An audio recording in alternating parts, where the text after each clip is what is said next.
Whiskies is probably the most powerful and unique drink that's ever made. I say that because it's not just the passion and the love behind the product, but every single malt whiskey is different. So it expresses the distillery, it expresses the ingredients, the barrels, the style that we want to make. Single malt whiskey is single distillery and malted barley only, but it's way more complex than that. And whether it's light or heavy or peaty or not, whether you're citrusy or so, it's a hugely broad drink made of 3 simple ingredients. So I'm Stuart McIntosh, and along with my wife Naomi, I'm co-founder, owner and distiller here at Chief's Own Distillery. So I say whiskey is beer made better, right? So it's barley, yeast and water, and then we add in the magic of a barrel, and that's what gives you whiskey. I'm Naomi McIntosh, co-owner, founder and distiller here at Chief's Own Distillery. The magic of whiskey is that we are drinking whiskey that has been made like this for hundreds of years. So it is a very simple barley, yeast and water. Those ingredients have always been around. So we are drinking the same recipe that was drunk through time. It's an endless journey that you can jump on board at any time, and some you'll like, some you won't, but it becomes this really focal drink between people and then between friends and family and generations. We always say this distillery was really a meeting of sort of fate and chance, really, and then I guess risk and a bit of passion. There was a whiskey competition now 11 years ago, and which we won. It was a 25 word or less competition of why we should go to Scotland. And so beautifully articulate words, I think, were that my grandparents passed the love of whiskey through my parents to me, and I want to make sure my children pass them to their children. That 25 words really became the foundation statement to the distillery. So going overseas, looking at the science, at the technology behind it, the history, the whole, and really starting to realise that the concept behind whiskey is not rocket science. And so when I came back, Naomi and I set up a test bed, and we started creating some very good whiskey, and it was then a leap of faith. We got to the point where this is incredible whiskey we're making here. What happens if we go commercial with it? But it really was a leap of faith saying, what if we jumped onto this concept and ran it full time? So we were lucky. We were able to have a chat with some of the heads of the industry, and we went, okay, and we can do this. And we also had the scale and the quality that we needed. So we then built the company around those principles of high quality, high consistency and price-driven whiskey. So obviously we had the test bed, and the first few whiskies that we were making in our test bed whiskey weren't exactly what we had thought that we were going to produce. So I put on my science hat, we made a few tweaks, we changed the process a little bit, and then we came up with a whiskey that we actually really loved. Tasted our first whiskey that we put to bottle, was an amazing experience. And then, to validate that celebration, although it was a few years later, was when we won Australia's Best Single Cask at the World Whisky Awards, and that was actually from our barrel number 1.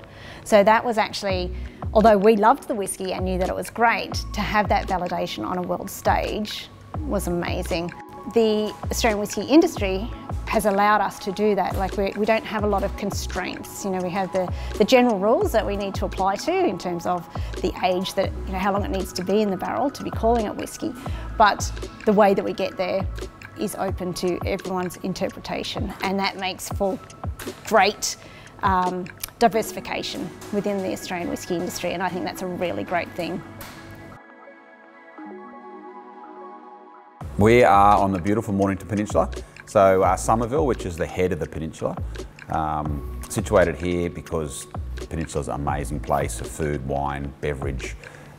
It's an artisan sort of heaven, really. So the Mornington Peninsula, we love it. It is such a beautiful place to live. The locals love the fact that we're here, that we're producing world award-winning whiskies right on their doorstep. So it is a beautiful location. We get a lot of visitors, a lot of international visitors.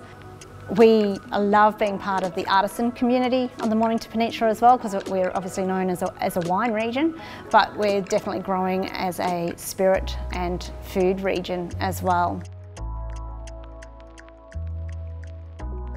And then what I love is that then we put it into the barrel, and then it's the magic and the craft of the barrel that we have no control over. Like we leave it up to the angels and to the climate here to finish off what we have so scientifically put together and put into the barrel. Unlike old world that are driven by efficiencies and yields and use of certain types of barrels, we're not constrained by that. We have access to a massive amount of barrels, whether they're fortifieds or wine. We get this pick of the crop from American, Spanish, French oak. We get this amazing access. The great thing is we're not hampered by how it should be done. We're all really happy in our own skill set to play around with the whiskey to come up with something different. And the consumer really wants that. Like, I think, Australians love something new. They love to experiment across all, whiskey types, if you like, and support local. The regionalisation, or the support local, I should say, is massive. And that's driven a lot of sales through COVID, whether that was us posting it to their door or sending tasting packs. But it's also a national concept now that people have in their heads. So if they can, and it's a like product and it's a similar price. So I think short term, there's significant growth as well as people adopt the Buy Australian concept. We're trying to create really unique spirits, so hence we don't have to get those yields. So our malt, for example, only yields about half the alcohol that you would if you used a distiller's malt. It's because it's been kilned to a higher level.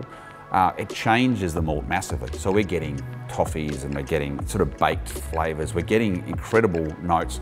So it's about the handmade, it's inefficient malts, it's about the wine barrels. We're not constrained by history or by style or type. So, we arguably make 4 different regions in the one distillery.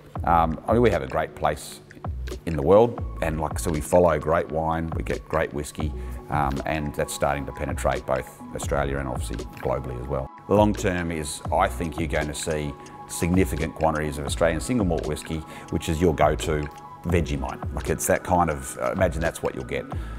Right through to the handcrafted stuff, and then you're going to see your internationals. Just assume you're going to see a larger quantity of Scotch, because there's so much of it. So I think that's long term. Short term, getting to that point is going to be the challenge.